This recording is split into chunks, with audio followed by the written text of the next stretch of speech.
Are electronic cigarettes dangerous? At this point, the public health expert in me is screaming, "Of course, you idiot! Do you know nothing?" Certainly, there are very real fears that these sleek electronic tubes are hooking a new generation of kids on nicotine, and that this drug should not be considered safe and socially acceptable in any form. But, as with most things, reality is a little more complex. Electronic cigarettes are primarily designed to get nicotine into your body via your lungs without many of the downsides of conventional cigarettes. The beauty of the system is that you retain the physical experience of smoking, or vaping as it's called in this case, but without the actual smoke. E-cigarettes use a liquid such as glycerin into which ingredients like nicotine and even flavorings are dissolved. When you take a puff, this liquid is vaporized on a hot wire and forms a cloud of fine particles that, when inhaled, penetrate deep into your lungs.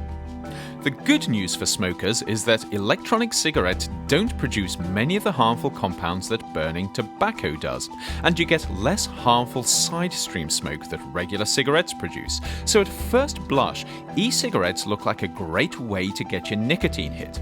They might even possibly help some people kick the smoking habit, although the jury is still out on that one.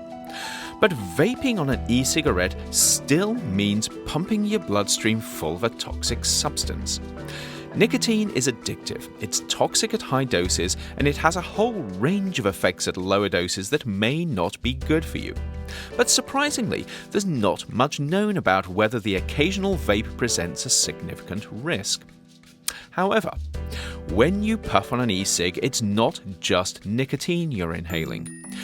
Recent research has shown that in addition to what they're designed to do, some electronic cigarettes deliver a range of hazardous metals and other chemicals direct to your lungs with each inhale.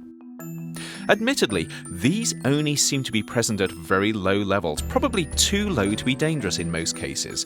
But without regulations on e-cig performance and use, this may not always be the case.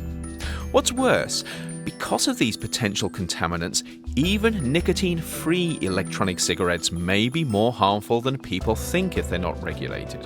That said, there's no reason why the technology can't be developed to avoid unwanted contamination. The trouble is, while agencies like the US Food and Drug Administration can potentially regulate e-cigs on the basis of their nicotine content, it's not quite so clear how much jurisdiction they have over other substances that may be in your e-puff, whether they're intended to be there or not.